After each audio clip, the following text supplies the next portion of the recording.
प्यारे विद्यार्थियों, हम लोग पांचवा चैप्टर विद्युत धारा का चुंबकीय प्रभाव पढ़ रहे हैं। इस चैप्टर का आज तीसरा क्लास है। पहले दो क्लास के वीडियो को देखने के लिए डिस्क्रिप्शन में लिंक शेयर किया गया है, आप वहां से देख सकते हैं। आइए, आज का जो टॉपिक है बहुत ही इंपॉर्टेंट टॉपिक है, बराबर पूछा जाने वाला टॉपिक है, इसलिए आप वीडियो के अंत तक बने रहें। कोई भी टॉपिक आपको भारी नहीं लगेगा, पूरी विस्तार से चर्चा की जाएगी, आपको डीप नॉलेज होगा। अगर आपको समझ में नहीं आए या किसी प्रकार की कोई परेशानी हो, आप हमें कमेंट करके सूचित जरूर करें। आइए, आज का जो प्रश्न है कि मैक्सवेल का, ध्यान दीजिएगा कि मैक्सवेल का दक्षिण हस्त नियम को लिखें। Write down Maxwell's right hand rule. Maxwell, सबसे पहले ये जानेंगे हम लोग कि मैक्सवेल वैज्ञानिक का नाम है और इन्होंने एक नियम दिया, दाहिने हाथ का नियम, दक्षिण हस्त नियम। दक्षिण शब्द दायां से आया और हस्त का मतलब होता है हाथ, और नियम तो समझ रहे हैं कि रूल। क्या नियम इन्होंने दिया, बहुत ही इंपॉर्टेंट नियम। आपके इस चैप्टर से अगर इंपॉर्टेंट क्वेश्चन को निकाला जाए तो उसमें से ये आपका एक इंपॉर्टेंट क्वेश्चन होगा। आइए कि मैक्सवेल का दक्षिण हस्त नियम क्या है। इन्होंने जो नियम दिया, देखिए नियम को हूबहू आपको लिखना है, उसमें कोई भाषा में चेंजिंग नहीं करना है। ये बार बार हम बताते रहते हैं आप लोगों को। तो क्या इन्होंने नियम दिया कि यदि धारावाही तार को जिसमें धारा प्रवाहित हुआ हो तार, उस तार को अगर दाएं हाथ की मुट्ठी में, क्या कह रहा है कि दाएं हाथ की मुट्ठी में इस प्रकार पकड़ा जाए कि अंगूठा, मान लीजिए कि यही आपका धारावाही तार है, ये हमारा दाहिना हाथ है और इसको हम पकड़ लिए, ध्यान दीजिएगा। तो क्या होगा, दो बातें हैं। पांच आपका जो है ये 5 अंगुली है और 5 अंगुली में देखिए इसका दिशा ऊपर बता रहा है, जबकि अगर इसको मोड़ देते हैं तो ये दिशा हमारा इस दिशा में दिखा रहा है, इस दिशा में दिखा रहा है। दो दिशा की बात हो रही है, एक ऊपर जो अंगूठा दिखा रहा था और दूसरा है अंगुली, देखिए इस तरह का, इसके चारों ओर का दिशा। आइए, दो बातें मैक्सवेल महोदय ने अपने नियम में दिया कि यदि धारावाही तार को दाएं हाथ की मुट्ठी में इस प्रकार पकड़ा जाए कि अंगूठा धारा की दिशा की ओर संकेत करता हो, तो हाथ की जो और अंगुलियां हैं, जो रेस्ट 4 अंगुली है, ये क्या बताता है, ये बतलाता है कि चुंबकीय क्षेत्र की दिशा को व्यक्त करती है।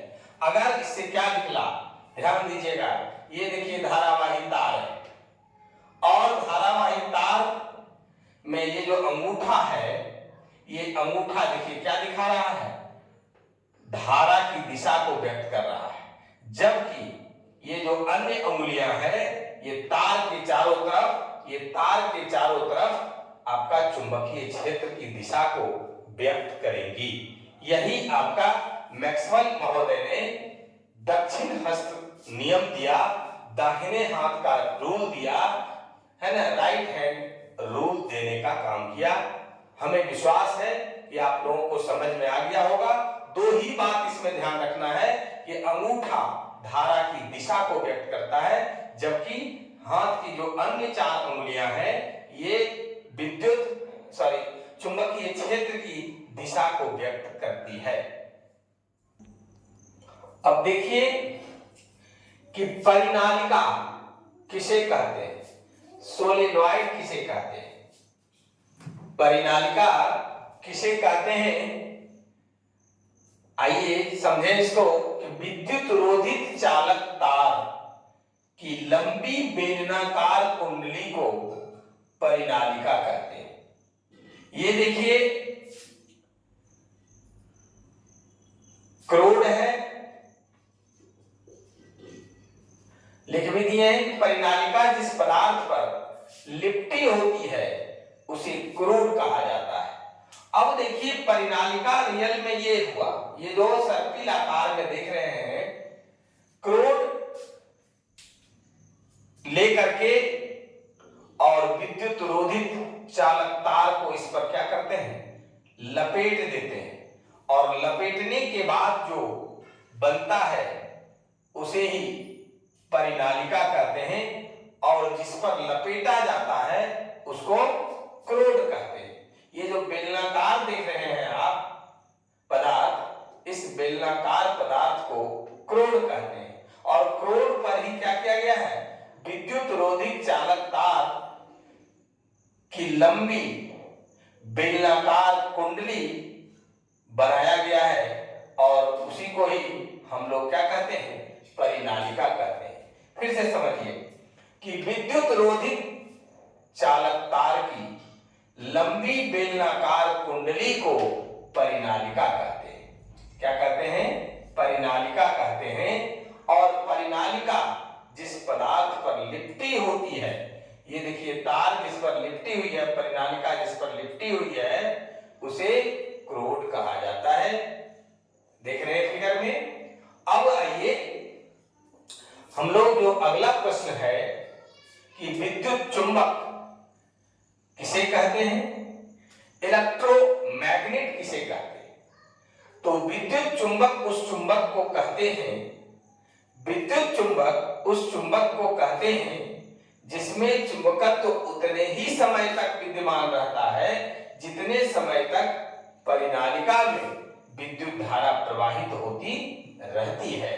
कहने का मतलब हुआ कि परिनालिका के माध्यम से ही इलेक्ट्रोमैग्नेट बनाया जाता है, विद्युत चुंबक बनाया जाता है ना। इसलिए कहा है कि विद्युत चुंबक उस चुंबक को कहते हैं, नाम से ही पता चल रहा है विद्युत और चुंबक। जब विद्युत है तो वो चुंबक की तरह व्यवहार करता है, जब विद्युत नहीं है तो चुंबक की तरह व्यवहार नहीं करता है। इसलिए चुंबक से पहले विद्युत लगा हुआ है। हर शब्द का अर्थ को समझें, बिल्कुल ही साइंस आसान लगेगा, भारी लगने का कोई सवाल ही नहीं उठता है। तो फिर से एक बार समझिए कि विद्युत चुंबक उस चुंबक को कहते हैं जिसमें चुंबकत्व उतने ही समय तक विद्यमान रहता है जितने समय तक परिनालिका में क्या होता है, विद्युत धारा प्रवाहित होती रहती है। अब आइए बहुत ही इंपॉर्टेंट क्वेश्चन है, अगर लॉन्ग क्वेश्चन इस चैप्टर से पूछा जाएगा तो ये उसमें से एक महत्वपूर्ण प्रश्न है। आइए प्रश्न है कि चुंबक के चुंबकत्व की तीव्रता किन किन बातों पर निर्भर करती है। अगर हम लोग विद्युत चुंबक बनाते हैं, इलेक्ट्रोमैग्नेट बनाते हैं, परिनालिका के माध्यम से बनाते हैं, जो बनता ही है, तो आखिर किन किन बातों पर उनका चुंबकत्व की तीव्रता निर्भर करती है। तो आइए, चुंबक के चुंबकत्व की तीव्रता निम्नलिखित बातों पर निर्भर करती है। पहला जो बहुत इंपॉर्टेंट है, 3 पॉइंट है, तीनों ही इंपॉर्टेंट है। अगर इन सब बातों का हम ध्यान रख करके इलेक्ट्रोमैग्नेट बनाते हैं तो उस मैग्नेट का जो इंटेंसिटी होगा, तीव्रता होगी, वो अधिक होगा। पहला है परिनालिका में फेरों की संख्या। यदि तार के फेरों की संख्या अधिक होगी, जितना बार लपेटेंगे, जितनी लंबी तार खपत होगी, यदि तार के फेरों की संख्या नंबर ऑफ टर्न्स अधिक होगी तो चुंबकत्व भी क्या होगा, अधिक होगा। अगर नंबर ऑफ टर्न्स कम होगा, फेरों की संख्या कम होगी, तो उस स्थिति में चुंबकत्व कम होगा। एक बार फिर से देखिए कि परिनालिका में फेरों की संख्या, यदि तार के फेरों की संख्या अधिक होगी तो चुंबकत्व क्या होगा, अधिक होगा। अब दूसरा नंबर पॉइंट देखिए कि विद्युत धारा का परिमाण, प्रवाहित होने वाली विद्युत धारा का परिमाण जितना अधिक होगा, चुंबकीय क्षेत्र उतना ही प्रबल होगा, सबल होगा, मजबूत होगा। अगर परिमाण प्रवाहित होने वाले विद्युत धारा का परिमाण अगर कम होगा तो चुंबकीय क्षेत्र उतना ही क्या होगा, कमजोर होगा। अब आइए तीसरा जो पॉइंट है वो है कि क्रोध के पदार्थ की प्रकृति पर, जो क्रोध हम लोग देखे कि परिनालिका पर जो विद्युत रोधी तार जो लपेटते हैं, जिस पर लपेटते हैं, जिसको कि क्रोध कहते हैं, उस क्रोध के पदार्थ की प्रकृति कैसी है उस पर निर्भर करता है।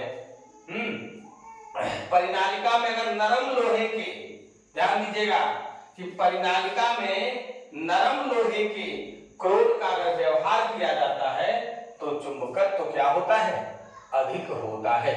हम लोगों ने आज की क्लास में क्या पढ़ा, मैक्सवेल का दक्षिण हस्त नियम, परिनालिका, विद्युत चुंबकत्व और विद्युत चुंबक की चुंबकत्व की तीव्रता किन किन बातों पर निर्भर करती है। आज का क्लास काफी इंपॉर्टेंट था।